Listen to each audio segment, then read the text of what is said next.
Pasar negara berkembang kembali melemah, terutama setelah kemungkinan The Fed menaikkan bunga kembali terbuka di tahun ini.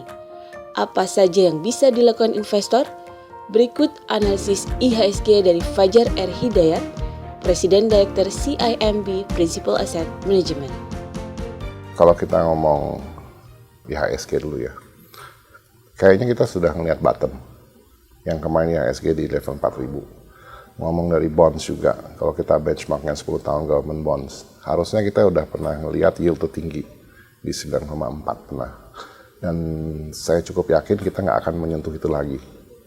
Jadi mau dibilang apa sekarang saatnya recovery, I do not think so. Tapi kalau saat have we seen the worst, we have. Jadi itu yang harusnya dipegang sama investor. Nomor satu tuh lebih ke time horizon yang dia. Yang pertama risk profile, tergantung. Nomor dua adalah time horizonnya mereka. Nah ini harus match dulu nih. Nah ini yang kadang-kadang nggak match. Jadi misalnya risk profile dia sebenarnya adalah konservatif, tapi dia beli produk yang jangka pendek yang mungkin tidak cocok dengan profilnya mereka. Kalau lihat dari perkembangan yang ada sekarang, kalau misalnya ngelihat 5 tahun, nggak usah panjang-panjang lah, 2 tahun ke depan, 3 tahun, menurut kami harusnya sekarang beli. Tapi kalau misalnya horizonnya 3 bulan, itu mungkin masih akan ada ketakutan. Nah ini yang nggak match. Dia pengen returnnya tinggi, tapi risknya nggak mau diambil dan horizonnya pengen pendek.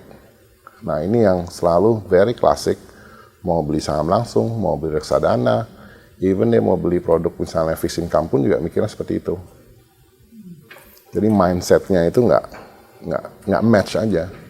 Sekarang kalau kita ngambil 1 tahun, aset kelas mana yang menarik, despite ada volatility lagi tahun depan gitu ya. Saya rasa kalau misalnya mau risk rewardnya yang sepadan, itu harus masuk equity.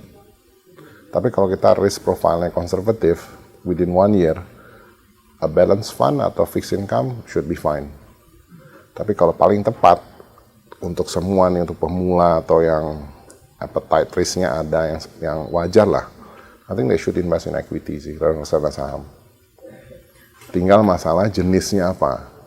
Jadi kalau saya lihat investor itu juga tidak begitu banyak tahu.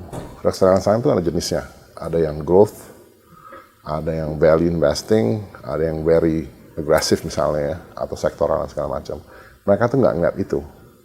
Mereka tuh yang ngeliat ini reksadana saham, saya beli. Karena historicalnya seperti demikian. Tapi mereka harusnya ngeliat dalam kondisi tahun ke depan nih. Misalnya volatility masih akan ada, tapi nggak terlalu setinggi tahun inilah.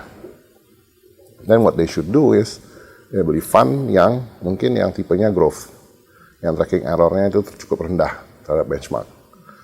Mungkin 2017, pada saat infrastruktur semua jalan, pada saat currency udah stabilize dan segala macam, they need more aggressive fund untuk equity, they have to switch.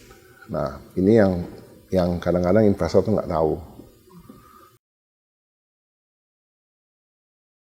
Kalau sectoral wise, udah pasti yang domestic driven, yang pengaruhnya ke GDP. Dan kalau mau punya upside besar, udah pasti ya ceritanya sama lagi balik ke infrastructure. Jadi infrastructure story harusnya tuh udah mulai jalan tahun ini. Unfortunately, di first Q itu banyak sekali kebijakan-kebijakan sektoral yang menghambat sektor ini untuk, bukan sektor itu berkembang ya, tapi ya mungkin kalau lihat dari emiten-emiten nggak bisa berkembang. Uncertainties dalam kebijakan itu di first Q sangat banyak. Kita ngomong di semen, di infrastructure, di properti turunannya, itu banyak sekali kan kita di awal tahun ya, semen pricing-nya di pack harus naik 5% dan segala macam, harus turun 5% dan segala macam. Dalam 9 bulan ini kan udah hampir pasti nih, udah jelas. Tapi kalau kita lihat saham-sahamnya, kita ngomong saham semen ya, itu year to date mungkin masih minus 30-40%.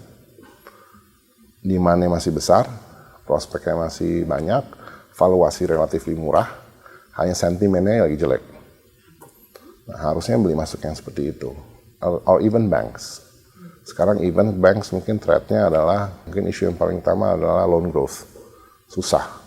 Kedua, misalnya NPL. NPL karena tahun 2010 mungkin banyak yang menerapkan di mining sector.